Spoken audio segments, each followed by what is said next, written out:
15 guys, I think. 1, 2, I'm counting them right now, Jody. 1, 2, 3, 4, 5, 6, 7, 8, 9, 10, 11, 12, 13. 15 guys on the Broncos injury report, and that doesn't even count the injured reserve guys like Bradley Chubb and Alexander Johnson that I brought up. Doesn't even count those guys. That's how banged up the Broncos are.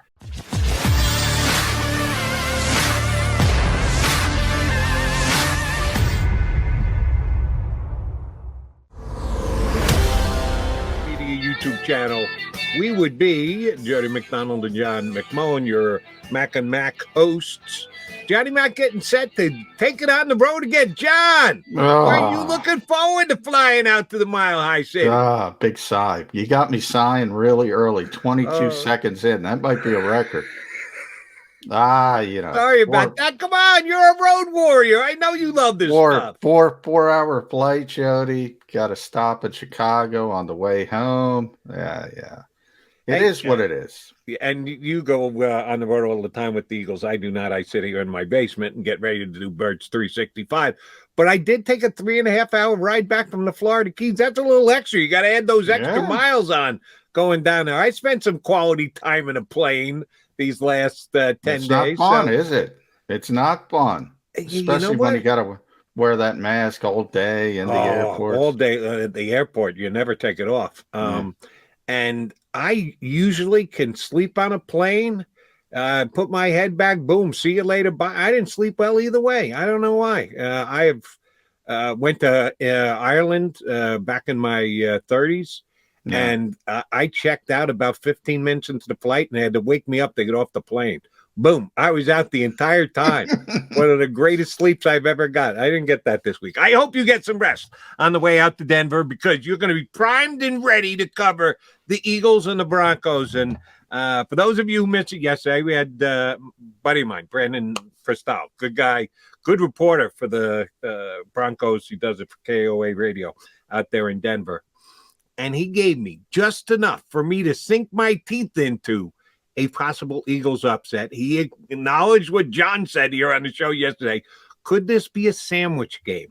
Could this be a bit of a trap game, coming off the biggest win of the year, going down and beating Dallas in Dallas last week for the Broncos, got the bye week this week? Could they maybe, just maybe, come in a little under-focused for the Philadelphia Eagles this week? I'm starting to believe that, John. Yeah, so am I. And Brandon was a big part of that. I mean, he was very honest about the team. There's so many things. I mean, they're so banged up. They're going to be without 3 starters on the offensive line as well. So you add in all these, there's so many, you got to talk about the altitude from a negative perspective with the Eagles. That's always a big deal in Denver. You got to throw that in the mix. But I just look at this team and I say, I'm kind of surprised Vic Fangio's on the hot seat. Yes and no. Maybe I'm overstating that because he hasn't been great his first couple seasons. But, man, he's overachieving with this bunch, because you look at that defensive depth chart, and I've been talking about it all this week. This team's top 10 in everything, basically, against the run, against the pass, obviously total defense, second in points, top fourth down defense in the league. I mean, they're top 10 in almost every significant statistical category. And it isn't Von Miller out there anymore. They traded him a couple weeks ago. They do have Justin Simmons, who's a big-time player. Their best linebackers, Alexander Johnson's been out for a while now, and he's probably one of the most underrated players in the NFL. They're so banged up. I think the Eagles have a real chance to win this football game. And the second part of it is the Eagles only win these days on the road. So playing on the road is probably a positive for them. Agreed on all fronts. And one guy you kind of forgot, don't leave him out, because it's something the Eagles are going to benefit from, but maybe they can learn something while they're at it. Bradley Chubb is also out of the lineup. He's been out. Yeah, I forget. He's been out all year. Right. You take Von Miller out, you take Bradley Chubb out. There goes your pass rush with most teams. Those are key guys who can get to the QB, and both of them are now out of the mix for Denver, and they're going to bring in backup guys, and we'll see if they get the job done. But they're not going to be able to get to the quarterback. The question is, will the Eagles be able to get to the quarterback? Because they really need to this week, John. I know that the defense coordinator's overall belief is don't give up the big plays, don't get burnt on the big plays, keep them in front of you and the like. They need to get pressure on Teddy Bridgewater this week. He's not the kind of guy who, if the pocket breaks down, he's going to make one good move and then turn it upfield and get 20 yards. Teddy's not that kind of guy. There are a lot of quarterbacks like that, including the Eagles starting quarterback, who if you don't get home, he could turn it upfield and make a big play on you. That's not Teddy Bridgewater. They need to be uber aggressive in their pass rush this week, whether it's just the front four by themselves, which will be all too often and for my liking.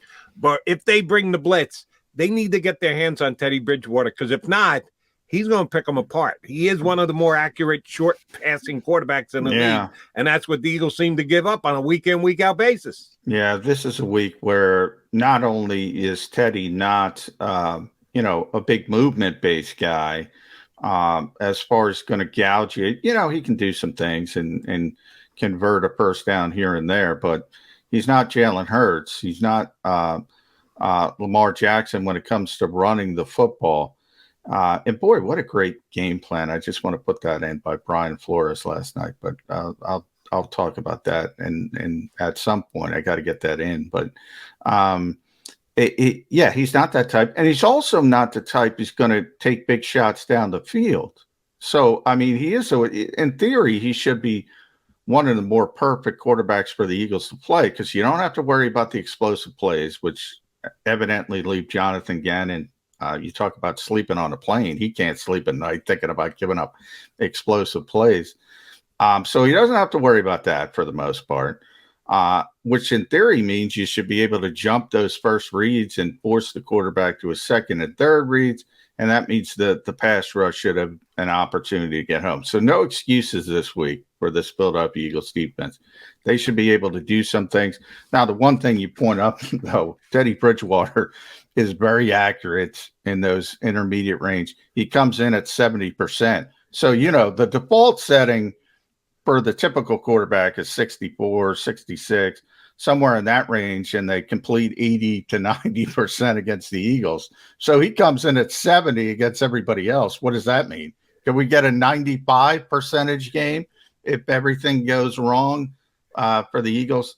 Now they got to take that first read away. They have to. That's the goal of this defense. Right. And we talked about it yesterday here on the show, and you said getting that first read out of the mix is oftentimes on a linebacker, that the linebacker's got to be able to get outside quickly, and if it's a slant and if it's going to be a quick hitter, get their hand into the mix and the like. I don't know if that's possible with this linebacking core. I'm putting it on the corners. Really is. Other teams do it differently. I think you have to put your faith in Steven Nelson and Darius Slay and say, get up and get in their jocks. And if we do, we're going to have faith in our safeties. They seem to be in love with Marcus Epps these days. He's playing almost every single. He's playing winning football. Marcus Epps. Okay, well, terminology. Let's see if he can play winning football again this week. I don't even know if he's going to play that much, because Rodney McLeod was back at practice. Anthony Harris is healthy, so unless they play a lot of big nickel. And Avonte Maddox is back at practice. He says he's going to play. So from an injury standpoint, again, we go back to that. The Eagles are trending in a positive direction. Meanwhile, Patrick Surtain, who we talked about a lot at draft time, he's on the injury report now. He didn't practice Wednesday or Thursday. Baron Browning, a guy we talked about yesterday, who's the backup linebacker to begin with and has been playing well. They added him to the injury report. He didn't practice. 15 guys, I think. 1, 2, I'm counting them right now, Jody. 1, 2, 3, 4, 5, 6, 7, 8, 9, 10, 11, 12, 13. 15 guys on the Broncos injury report. And that doesn't even count the injured reserve guys like Bradley Chubb and Alexander Johnson that I brought up. Doesn't even count those guys. That's how banged up the Broncos are. They are. And yesterday was good news from an injury report perspective for the Eagles, because they had a bunch of guys that didn't practice the day before that came back and either were partial participants and or full goes in practice. They did not have anyone miss yesterday's practice. Everyone did a little something, and we conjectured and basically knew that a lot of that had to do with veteran guys just getting quote-unquote rest days and downtime. It wasn't something that weren't going to be able to come back from or play with. Yeah, major advantage for the Eagles this week as far as injuries go, because the Broncos are a much more beat-up team than the Philadelphia Eagles right now. Yeah, and a little other curveball throw in the mix. The Broncos, this is their last game before their bye week, and we kind of talked about that a little bit. And you have a lot of young players playing, having a little bit of success. They might be looking at it like, oh, we get a breather after this game against a poor Eagles team, and that's where that sandwich game, that little trap game, comes into it. Perhaps, or we could be overthinking everything. No. What we're doing is trying to put an optimistic spin on this week's matchup, where the Eagles are a 3-point underdog. It's vacillating back and forth between 2.5 and 3. It opened up at 3. It came down to 2.5 in most places. It's floated back up to 3 in some, not all. I thought that would be what the line would be. I thought if it was going to be 3. I thought if it was going to move, it would more likely move up to 3.5 and come back down to 2.5. But that's about what it is. It's a 3-point game because it's in Denver, even though you noted earlier, and it's been the case all year. Eagles, better road team than home team. They can't find a way to win a home game, but they have gotten all 3 of their wins on the road so far this year. Denver used to be, and I'll say it this way, used to be one of the toughest places to play in the National Football League. If you look at it through years and years and years, it's a raucous crowd. It is mile high. It's an adjustment for the players and or either the traveling fans who go out there. And we know Eagle fans travel very well, and Denver's not a bad place to go. It's a cool town. My daughter went out there earlier this year for a Jet game, as a matter of fact. She had a great time. So there'll be some Eagle fans in the stand, but everybody has got to get adjusted to the altitude out there. It has been one of the tougher places to play, but a lot of that has to do with the quality of the Denver team. And I think this one's solid. I think it's okay. I don't think it's anything special. And they did trade their best player, Von Miller. Yeah, I think he's their best player. I think Fangio is a great defensive coordinator, but not a great head coach. That's exactly where I think the line should be, about a 3-point favoritism for the Broncos, which means it's a pick-em game. And if home field advantage doesn't play into it, John, Eagles got every shot in the world to win this game. Yeah, you would think. I mean, I haven't been there in a while. I do know they like to play the mental games in Denver, or they used to. They had, I assume it's still there. They have a sign outside the visiting locker room that says basically, elevation is whatever, 5,280 feet, I think is mile high. Above sea level, attitude sickness is real. To get in the heads of the opponents. They've been doing that for years. On the scoreboard, when a player's got the oxygen on them, they show it to the fans and they kind of erupt. They want to get their fans hyped up by saying the other team's tired. So they like to play those mental tricks. And it is, you mentioned, and the Eagles are, the Eagles fan base is one of the best traveling fan bases in the NFL. No question about that. But Denver's not the easiest place to get those tickets. That's not one place where you can take over. It's not what it once was, as you mentioned, Jody, but it's not the easiest place to take over. All right, Johnny Mac, I got a key question for you. Will you be able to recognize Mac McCain from the press box? Sure, because I'll look at what number he is, but I'm pretty sure. Actually, I'm not. I mean, Mac just got back, so I assume he's not going to be active for the game. But they have so many injured players, maybe he's got to be active for the game. Who knows? But yeah, I mean, luckily we have jersey numbers.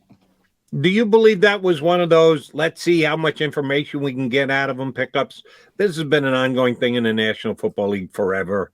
maybe because I grew up as a Jet fan, the whole Jet Patriot thing, they would go back and forth. Every single time the game would play, somebody would join the Jets or join the Patriots who was on the other team as short as 2 weeks prior, just to be able to get inside information and be able to help share in game plans and calls and stuff like that. Do you believe that was the case this week, or do you think the Broncos just like Mac McCain? I think the Broncos just like Mac McCain. Remember, they had him before. They had him throughout training camp. They wanted him on their practice squad. The Eagles were able to pick him up on waivers and had to put him on the regular season roster, and they needed a roster spot. The Eagles wanted him on the practice squad. So from that banding back and forth, I've talked to a lot of coaches over the years, Jody. That stuff is kind of overblown. Bringing in a player, especially a practice squad player, especially a position player. Maybe there's a little bit when it's a quarterback who kind of knows the whole offense and knows what everybody does. But when you're talking about a position player, I mean, they're so focused on their particular job. And, you can pick up the film and see what the Eagles are doing. I mean, Vic Fangio knows defensive football. He can watch a Jonathan Gannon tape and can figure out what's going on, without help from Mac McCain. All right, so Mac McCain not going to get Spy of the Year award. We'll see if they have the Eagles mapped out ahead of time. They'll probably not let us let on to it after the fact, but I have faith McMullen will ask that question in the post-game interview. They'll say who? Who? Mac who? What? I thought you were Mac. Don't you work with Mac back in Philadelphia? You might get Mac on the show. Mac, and Mac. We should work on that.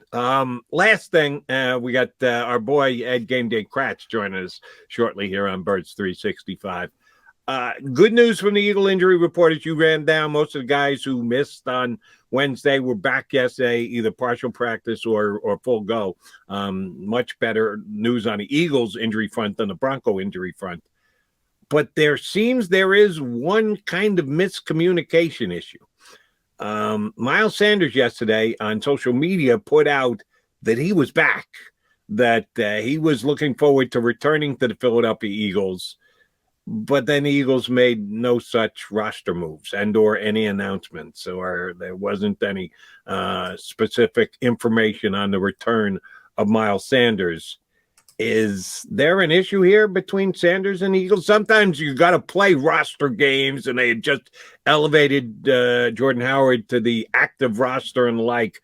Is there a possibility that Miles Sanders thinks he's ready to go and wants to get into the game against the Broncos? Now, he didn't get back in time for practice, so they're going to hold him out this week. I don't fault or question the Eagles at all, but are we going to have an issue next week when Miles Sanders seems to think he's ready to go now and the Eagles have done nothing toward moving him back to the active roster? Yeah, I don't know what Miles was doing there. Miles is on injured reserve, so he's got to miss 3 games. He's not eligible to come off injured reserve until next week. So he couldn't play in this game even if it was healthy. My guess is he thinks he's ready, healthy, ready to go. And that was a signal that his 21-day practice window to come off injured reserve will be started next week. So that's my guess of what he was trying to say, that he's ready to go. And remember, that practice window doesn't have to be 20. You just have 21 days. So right. You can activate him Wednesday of next week if you wanted to on a 53-man roster. My guess is he'll be back next week, and that was an indication of that. But he wasn't eligible to come back this week.